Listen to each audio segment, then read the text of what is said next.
welcome to the Serene Disciple Project at Egret Isle Farm. Thanks for joining me today. I'm here in the study at Egret Isle Farm today, and today is a day of endings.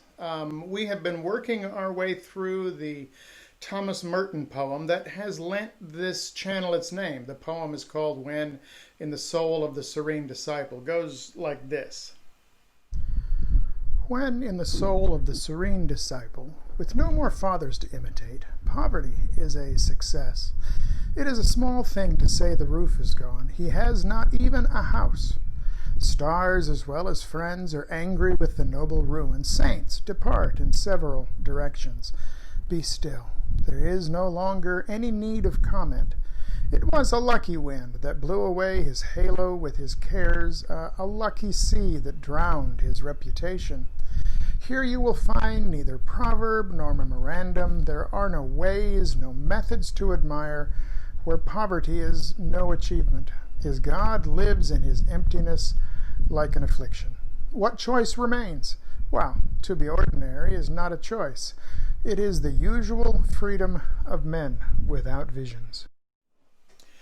And today we come to the final phrase. So what choice remains? To be ordinary is no choice. It is the usual freedom of men without visions. Now, when I think about that last stanza, I feel both a sense of resistance and a sense of peace.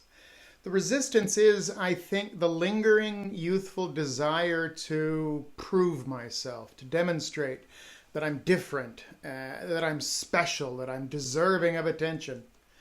It's that energy that, as a young adult just starting out, propelled me to win a mate in life, to start a family, to start a career, climb a mountain, shoot for the stars.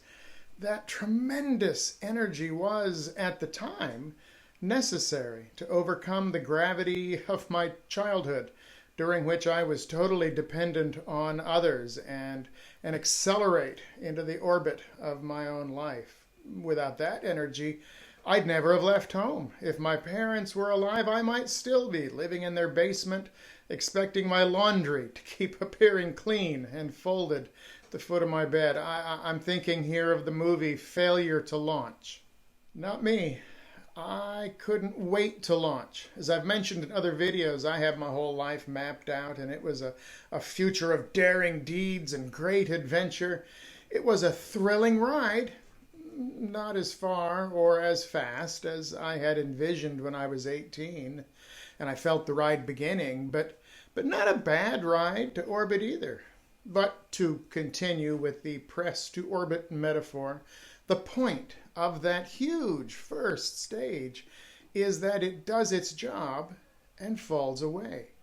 Then there's a transitional phase where a little more boost is needed to finish the push to orbit, and that second stage engine too falls away.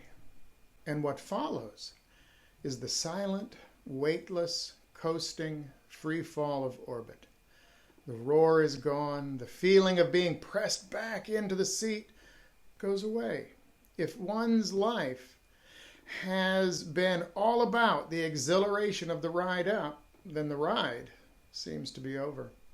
But of course, the ride is just beginning, and it goes on for a long, long time. And if you think about it, the whole massive ship sitting on the launch pad, only of that ship, only a tiny bit at the very top makes it to orbit. The rest falls away and burns up. Seen from that perspective, most of what left the launch pad ends up as wreckage or the products of spent fuel. 95% of the ship destroyed to get that 5% into the silent sailing of orbit. So what does all this have to do with Merton and his poem? Well, the successful poverty, that lucky storm that Merton talks about, is like the wreckage created by the sound and vision-powered fury and exhilaration of the trip to orbit. All the wondering and planning and achieving, all to make our vision of the future come to pass. And it is, for most of us, a terrifying, exhilarating, all-consuming, and relatively short ride, but what a ride. And even while we imagine that it will always be like this, parts are already falling away, burning up. Poverty, whether we realize it or not, is being successful. And then one day, other than the wreckage of spent parts that were necessary before, lies behind us, and the silent, eternal coasting lies in front of us. What one does with that fact makes all the difference. To be ordinary, according to Merton, it's not a choice in the end, nor is it apparently a dirty word, at least to Merton. It is a freedom. And so, with the wreckage of my youth flaming out in a trail behind me, I accept the altitude and the trajectory that my unique ride into orbit has given to me. And I accept that I am who and what I am, just as I am. Now, there are those in higher orbits, I can see them, and there are those in lower orbits, and there are those that never made it to orbit at all. But here I am in an ordinary orbit, free of the visions of greatness that helped to propel me to this altitude. I'm grateful for those visions. I wouldn't be here without them. But once they've done their work, it is a freedom to let them go. It's good. It's good to be here. Where are you in the process of getting to orbit, if we can continue to use that metaphor?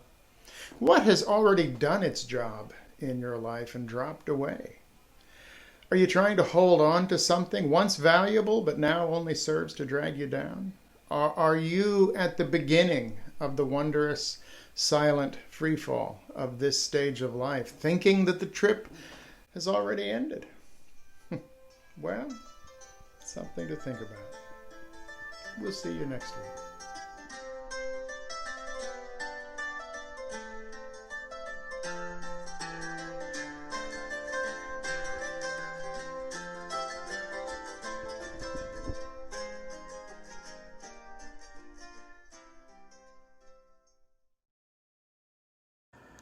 And at last, the turkeys go to freezer camp.